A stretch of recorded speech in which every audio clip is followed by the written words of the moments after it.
Let me ask you something that sounds almost impossible today. Can you imagine living in America your entire life and never paying a federal income tax? No paycheck deductions? No tax return every spring? No IRS letters showing up in your mailbox? It almost sounds made up. But for the first 124 years of the United States, that was real. And here's the part that surprises most people. The country didn't fall apart. Roads were built. Soldiers were paid. The government bought new land, protected its borders, and expanded from the Atlantic all the way to the Pacific. So where did all that money actually come from? Why did the people who wrote the Constitution make it so difficult for the federal government to tax someone's income? And what changed in 1913 that completely transformed the relationship between ordinary Americans and their government? The answers aren't as simple as you might think. This story is about money, power, politics, and a country constantly trying to balance freedom with the cost of keeping a nation running. Once you see how it all happened, you'll probably never look at taxes the same way again. To understand why America went more than a century without a permanent income tax, we have to go back to the very beginning. The Revolutionary War ended in 1783. The United States had finally won its independence from Britain. On paper, it was a huge victory, but behind the celebration, the country was in serious financial trouble. The war had been expensive. The new national government owed about $54 million. The individual states owed another $25 million. For a young country, that was an overwhelming amount of debt. The bigger problem was that the national government had almost no way to pay it back. Under the Articles of Confederation, Congress couldn't force anyone to pay federal taxes. It could ask the states for money, but that was about it. And most of the time, the states either delayed payment or simply ignored the request. Each state was focused on its own problems. Helping the federal government wasn't a priority. That left the country in a dangerous position. Imagine trying to run a business when you can't collect any income, but your bills keep piling up. That's basically what the United States was dealing with. The government had debts to pay, soldiers to support, and a country to hold together, but it didn't have a reliable source of money. People quickly realized this couldn't continue. The leaders, who had fought for independence, understood something important. Winning a war was one thing. Keeping a country alive afterward was something completely different. A government that couldn't fund itself wouldn't last very long. That growing financial crisis became one of the biggest reasons the Constitutional Convention was called in Philadelphia in 1787. The delegates knew they needed a stronger federal government, but they also remembered exactly why they had rebelled against Britain in the first place.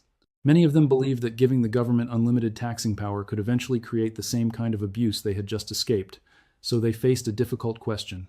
How do you build a government strong enough to survive, without making it powerful enough to threaten the freedom people had just fought for? That question would shape the Constitution and influence American tax policy for more than the next 100 years. When the delegates finished writing the Constitution in 1787, they agreed on one thing. The federal government had to be able to raise money. Without that, the country would end up in the same financial mess it had just escaped. So the Constitution gave Congress the power to collect taxes, duties, imposts, and excise taxes. That solved one problem, but it created another. The people who wrote the Constitution had just fought a revolution against a government they believed had abused its taxing power. They weren't about to hand that same kind of power to a new government without putting limits on it. That's why they treated direct taxes very differently. The Constitution said that any direct tax had to be divided among the states based on population. At first glance, that might not sound like a big deal, but in practice, it made a nationwide income tax almost impossible to use fairly. Think about it this way. If Congress wanted to collect $10 million through a direct tax, it couldn't simply charge people based on what they earned. Instead, each state's share of that $10 million had to match its share of the country's population. That meant two states with the same population could owe the same amount of tax, even if one was much wealthier than the other. A farmer with very little income could end up paying a higher effective tax than a successful merchant somewhere else, simply because of where they lived. The system quickly became impractical. This wasn't an accident. The founders understood exactly what they were doing. They weren't saying the government could never impose a direct tax. They were making sure it would only happen under the most extraordinary circumstances. Their real goal was simple: keep the federal government from reaching directly into people's pockets whenever it needed more money. Instead, they expected the government to rely on other sources of revenue that were less visible to everyday Americans. For the next 124 years, that's exactly what happened. The federal government continued to operate without a permanent income tax, not because it forgot about one, but because the Constitution made that option so difficult that leaders almost always chose another path. That decision shaped the way America paid its bills for more than a century, and it completely changed the kind of government the founders believed they were creating. If the government wasn't going to collect money directly from people's paychecks, then where was the money supposed to come from? Alexander Hamilton believed he had the answer. As the country's first Secretary of the Treasury, he knew the new government couldn't survive without a steady source of income. The nation had debt to pay, a military to support, and a reputation to rebuild. Investors needed to believe the United States could actually pay its bills. Hamilton looked at America's economy and saw an opportunity. Most manufactured goods were still coming from overseas: British textiles, French wine, Caribbean sugar, Chinese tea. Almost everything arrived by ship, so his idea was surprisingly simple. Instead of taxing Americans directly, tax the goods coming into the country. Every time imported products arrived at an American port, the importer would pay a duty before those goods could enter the market. The money went straight to the federal government. It was efficient. The government didn't need tax collectors knocking on doors across the country. It only needed customs officers at a relatively small number of ports. That made the system much easier to manage and much less expensive to enforce. In 1789, President George Washington signed the Tariff Act into law. It became one of the first major pieces of legislation passed under the new Constitution. The results came quickly. For decades, tariffs became the backbone of the federal government's finances. Between 1790 and 1860, they provided roughly 90% of all federal revenue. In some years, that number climbed even higher. Think about what that meant. The Army was funded with tariff money. The Navy was funded with tariff money. The national debt was being paid down with tariff money. And ordinary Americans weren't receiving federal income tax bills in the mail. But Hamilton wasn't only thinking about government revenue. He believed tariffs could also help America's future. Imported products became more expensive because of the tariff. That gave American businesses a better chance to compete. Instead of buying everything from Europe, more people started buying goods made at home. In Hamilton's mind, one policy could accomplish two goals at the same time. It could fill the treasury while helping American industries grow stronger. Looking back, it was a smart strategy.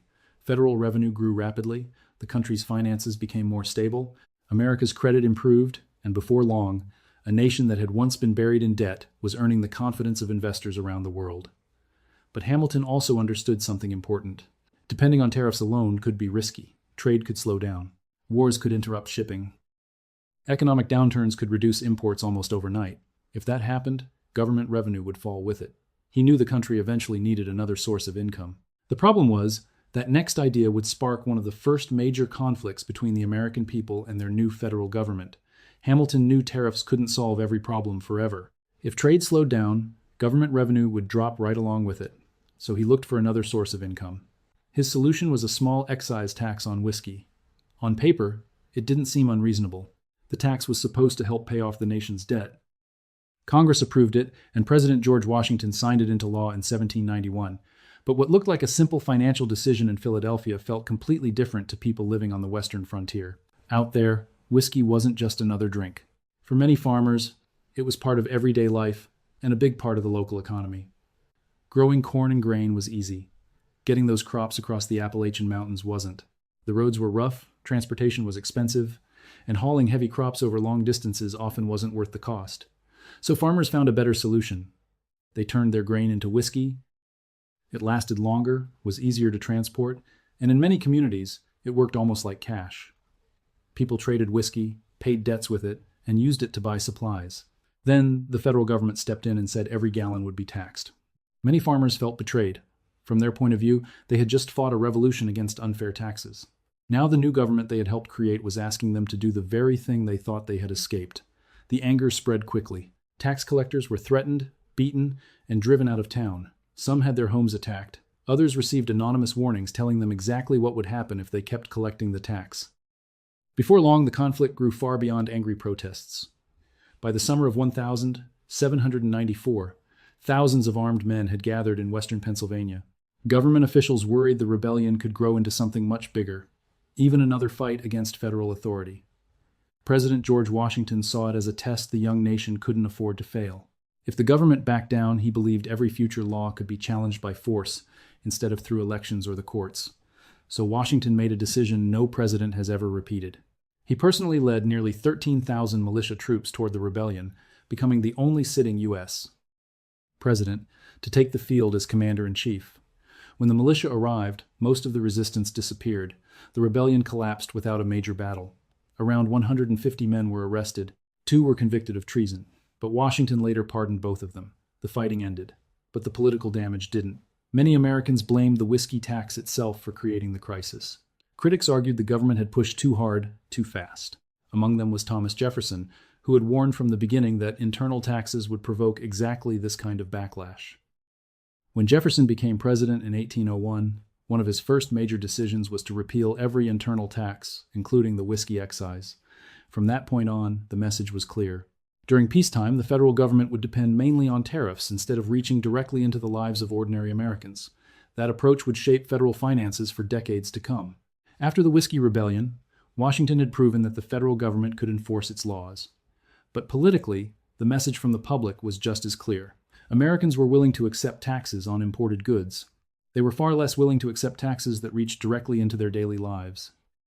When Thomas Jefferson became president in 1801, he repealed all the internal taxes, including the whiskey tax.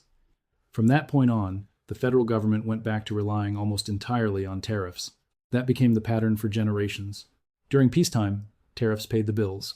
If the country went to war or faced a major emergency, Congress might approve temporary excise taxes or borrow money.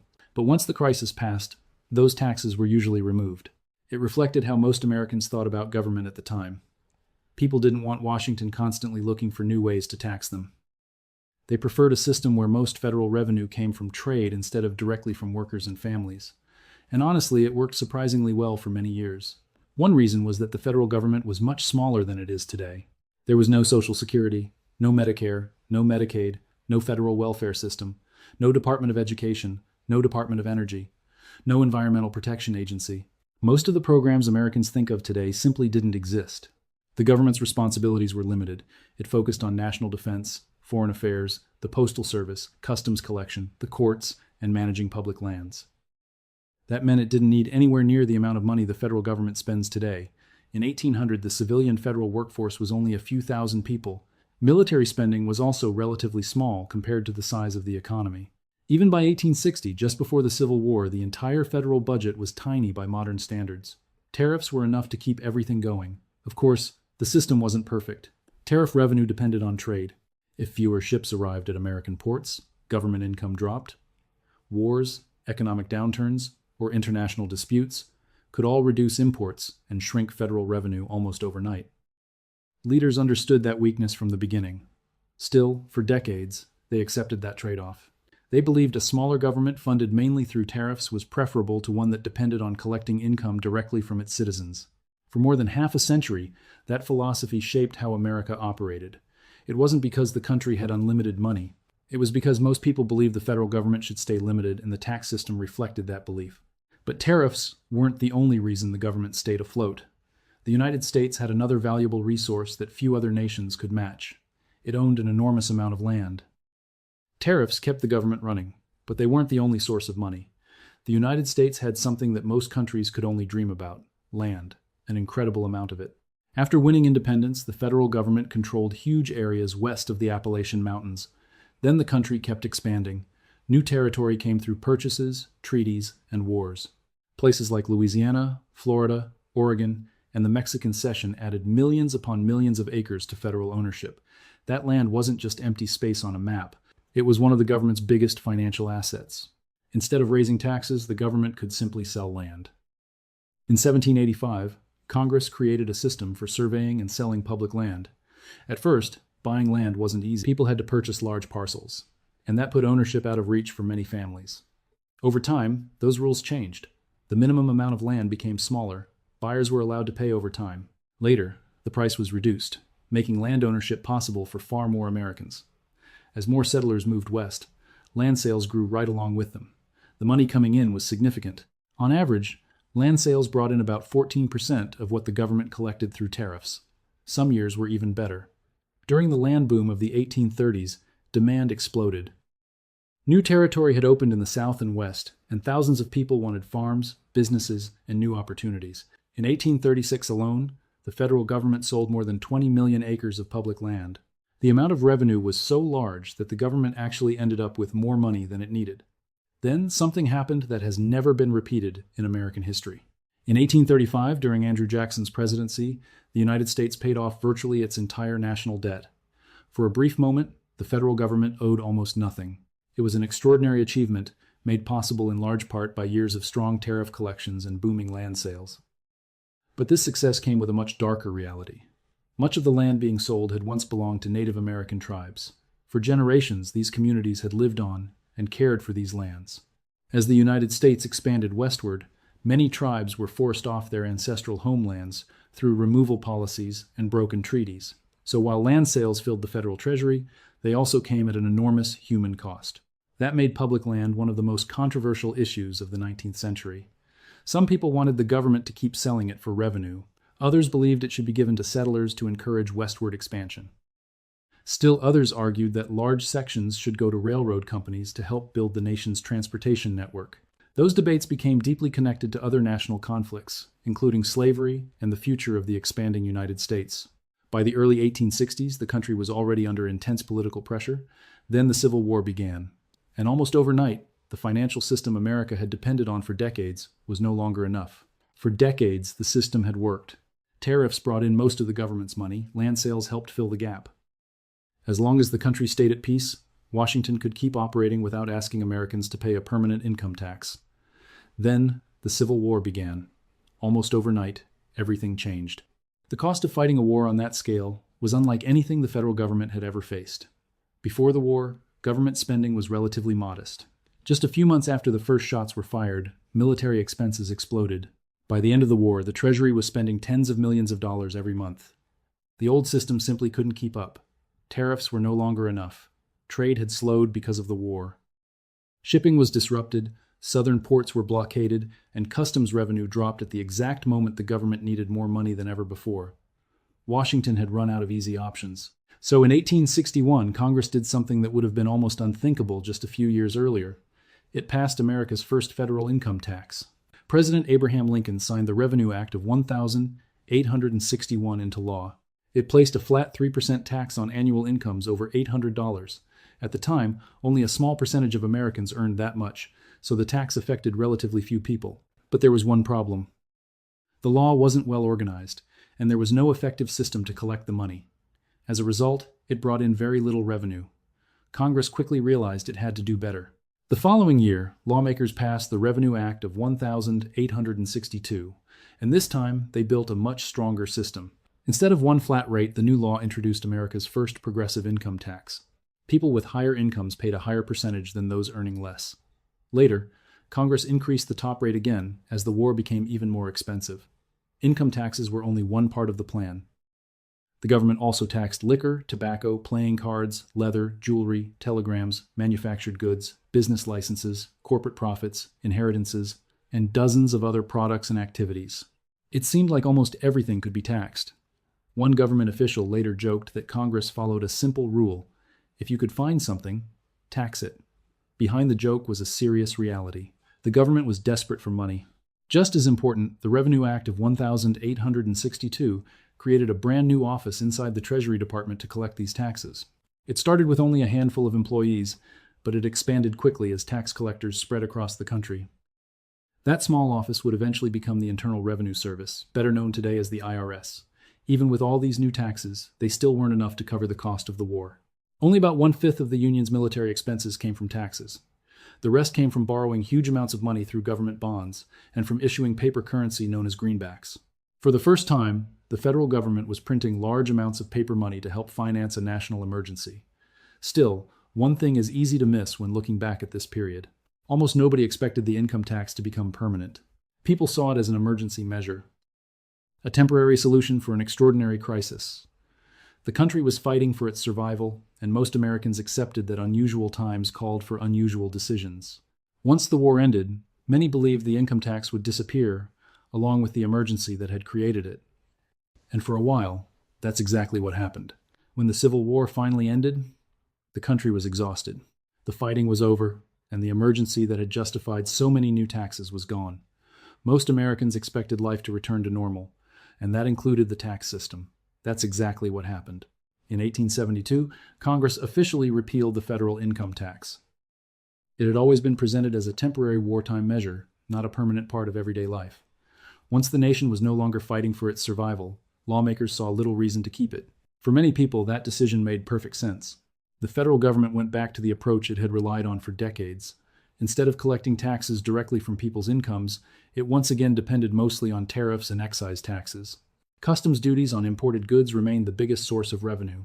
Excise taxes, especially on products like alcohol and tobacco, provided another steady stream of income. Together, those two sources generated about 90% of the federal government's revenue during the years after the Civil War. To most Americans, the income tax felt like history. It had served its purpose, helped finance the war, and then quietly disappeared. Many believed it would never come back. The government itself was still relatively small. Its responsibilities were limited compared to what we expect today, so it didn't need the enormous amounts of money that modern federal programs require. For a while, the old system seemed to be working again. Trade was growing, businesses were expanding, tariff revenue remained strong. Excise taxes continued bringing money into the treasury. It looked as though America had returned to the financial model the founders had imagined. But beneath the surface, the country was changing. The economy was growing at an incredible pace. Factories were replacing farms as the engine of American wealth. Railroads stretched across the continent. Massive corporations emerged, and some business leaders accumulated fortunes that had never been seen before in American history. At the same time, many ordinary workers and farmers felt like they were being left behind. The gap between the richest Americans and everyone else kept getting wider. As that divide grew, more people began asking a different question. Was it really fair for the federal government to rely mostly on tariffs, taxes that affected nearly everyone through higher prices, while the wealthiest Americans avoided paying a direct tax on their income? That question slowly gained momentum. At first, it was just part of political debate. Before long, it would become one of the biggest issues in the country. And eventually, it would bring the income tax back into the national conversation this time, not as a temporary wartime measure, but as a permanent part of the American system. For about 20 years after the Civil War, America went back to the system it knew best. Tariffs and excise taxes paid most of the government's bills, and many people believed that was the way it would stay. But the country itself was changing faster than anyone could have imagined. The late 1800s became one of the biggest periods of economic growth in American history. Railroads stretched across the country. Factories produced more goods than ever before. Steel, oil, banking, and manufacturing created enormous fortunes almost overnight. Men like John D. Rockefeller, Andrew Carnegie, and J.P. Morgan built business empires that seemed almost impossible to imagine. Their companies transformed the American economy and helped turn the United States into an industrial powerhouse. But not everyone shared in that success. While a small number of people became unbelievably wealthy, millions of farmers and factory workers struggled to keep up. Long hours, low wages, and rising living costs became everyday reality for many families. People started asking whether the system was really working for everyone. Tariffs, which had once seemed like a simple way to fund the government, were now facing growing criticism. The problem was that tariffs didn't really care how much money you made. If two people bought the same imported product, they both paid the higher price created by the tariff. A wealthy businessman barely noticed the extra cost. But for a working family trying to stretch every paycheck, it mattered. Many farmers in the South and West argued that the system wasn't fair anymore. They believed ordinary Americans were carrying too much of the tax burden while the richest people in the country kept building larger fortunes. There was another concern. By this point, powerful industries had learned how to use tariffs to their own advantage. Manufacturers pushed Congress for even higher import duties because those tariffs made foreign competitors more expensive. That protected American companies. But it also meant consumers often paid higher prices. To many people, it looked like the tax system had stopped serving the public and had started protecting powerful business interests instead. The McKinley tariff of $1,890 only added fuel to the debate. Tariff rates climbed to some of the highest levels the country had ever seen, and criticism became louder than ever. A new idea started gaining support. Instead of collecting most federal revenue through tariffs that affected nearly everyone, why not collect more money from the people earning the highest incomes? The idea wasn't completely new. The Civil War had already shown that an income tax could work, at least during a national emergency. Now the question was different. Could the United States make an income tax part of everyday government, not just something used during wartime? That debate quickly became one of the biggest political battles in the country, and before long, it would end up where so many major American disputes eventually do, in the Supreme Court. By the early 1890s, the push for an income tax had become impossible to ignore. The country was going through a deep economic downturn. Banks were failing, businesses were closing, thousands of people were losing their jobs. At the same time, many Americans believed the richest business owners were still getting richer. The pressure on Congress kept growing. In 1894, lawmakers passed the Wilson-Gorman Tariff Act. Hidden inside that bill was something America had never seen during peacetime: a federal income tax. It wasn't aimed at the average worker. The law placed a 2% tax on incomes over $4,000 a year. At the time, that was a very high income, so only a small group of wealthy Americans would have to pay it. Supporters believed the idea was simple. If the richest people had benefited the most from America's rapid economic growth, then they should contribute more to funding the government. But not everyone agreed. Many opponents argued that Congress didn't have the constitutional authority to impose a direct income tax like this. They believed the Constitution still required direct taxes to be divided among the states based on population, just as the founders had written. It didn't take long before the issue reached the Supreme Court. In 1895, the court heard the case of Pollock versus Farmers Loan and Trust Company. The decision was incredibly close. By a 5-4 vote, the Supreme Court struck down the income tax. The majority ruled that taxes on income earned from property, things like rent, interest, and dividends, were direct taxes. Since the new law wasn't divided among the states according to population, it violated the Constitution. Just like that, the income tax was gone. The ruling shocked the country. Supporters of the tax were furious.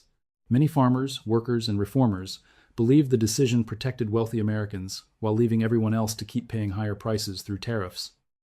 One of the dissenting justices warned that the court had handed too much power to the nation's wealthiest interests. Whether people agreed or disagreed with that opinion, one thing became obvious. Congress couldn't simply pass another income tax law and hope for a different outcome. The Constitution itself had become the obstacle. If lawmakers wanted a permanent federal income tax, they would first have to change the Constitution. That was a much bigger challenge. Passing a constitutional amendment requires overwhelming political support. It has to clear Congress and then be approved by 3/4 of the states. Most people thought that would take years. Some believed it would never happen at all. But public opinion was changing. The debate over taxes was no longer just about raising money.